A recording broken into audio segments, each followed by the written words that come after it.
Hi, I'm Kimberly Sheridan, and welcome to another Ask Kimberly.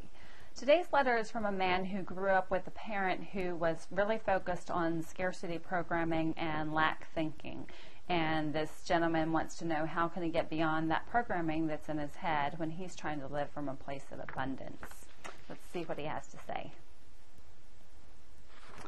Dear Kimberly, how can I eliminate the negative beliefs that are holding me back? For example, when I was growing up, all the messages I heard from my father were that there isn't enough. We didn't go on vacations like other families. We couldn't join this community swimming pool. We couldn't buy the latest fads and clothing. Now that I look back, I can see every decision he made was rooted in that belief there isn't enough, and that there's a limit to how much money you can have, so you better hold on to it tight.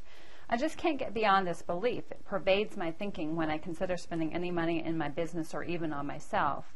I might still do it, but then I get worried and anxious that I'm running out of money and I freeze and don't bring in money to cover the expenses, so I'm even further back than I was to begin with. How can I get this belief out of my head? Alan. Well, Alan, many people, including myself, spend years and years trying to eliminate these beliefs, to figure out what they are and dig down and see where they came from, and and understand, oh, that's why I have this belief because of this and that and that, and that's valuable to some extent. But then you actually have to act despite those beliefs that are in your head.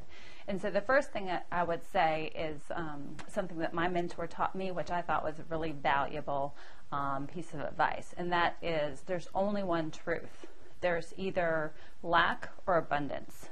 Both can exist in your life and in your mind at the same time. So if you believe in lack, you're going to create situations of lack, such as your father did, when you were a kid and you couldn't join the pool and you couldn't buy the latest clothing fads and go on vacations like other people that you saw. Or you're going to choose to believe in abundance, where you actually can create a situation where you create more money and therefore can afford some of those things for yourself, and increasingly add them into your life until you actually have a life that's full of abundance, full of the things that you actually want to live, this one life here that you have to live right now. So what I'd say to you is there's only one truth. That's the valuable piece of advice. There's only one truth. You have to decide, do I believe in a lack or do I believe in abundance? And if you look in the world around you, there are people going on luxurious vacations. There are people buying Lexuses or Lexi. Always question which way you should say that. There are people sending their kids to private schools from kindergarten through college age. There is abundance. It's available. They're not just lucky out there. There is abundance available, and it's available equally to all of us if we're willing to do the things that we need to do to bring it in to ourselves and to our businesses. So I'd say you first need to make a decision. Do I want to believe in lack, or do I want to believe in abundance? Despite what beliefs are currently in your brain right now, which one do you want to believe in?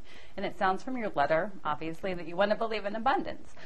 So then we have to look back at that belief just briefly. We're going to look back and say, well, your parents taught you that. It's in your brain as programming now. But it's not really true. It's not a truth. It's not a fact. Even when they were struggling, when you were young, there were still people that were experiencing abundance. So you really have to say that while it may have been true for them, may have been true for their parents, who might have lived through the Depression, it's not true for you. You're watching a video on a computer right now, so clearly you have some level of abundance to be able to do that one thing. So what I'd say to you is make a decision that you're going to, from this point forward, from this moment, as soon as you stop watching this video, you're going to choose to believe in abundance. And what that means is it's going to override your current belief, that you're going to have to adopt a belief in abundance. And so I'm going to give you an exercise, and for anyone else watching, you should do this too. For the next 30 days, choose to believe in abundance. Write yourself an index card if you have to and carry it around with you. Every time you witness yourself having a thought that is based in lack, or I can't afford to, or I don't deserve to, or anything like that, or you feel a lack of emotion such as fear, stress, anxiety, any of its little evil cousins, pull out that card and say, I choose to believe in abundance. There's only one truth. Do that for 30 days, and then once you put your mindset there, act as if you believe in abundance. You talked about investing some money in yourself or investing money in your business. do that and then take the money-making actions the next 30 days that are going to bring in the money, so you don't continue to have that experience of, put yourself out there with spending some money as an investment in yourself or your business and then freaking out because you don't bring in the money. It's because you get scared and then you don't take the actions. So it's really take the money-making actions, make the money. Okay? 30 days, write it on the card. I believe in abundance. There's only one truth. Okay? Let me know how it goes.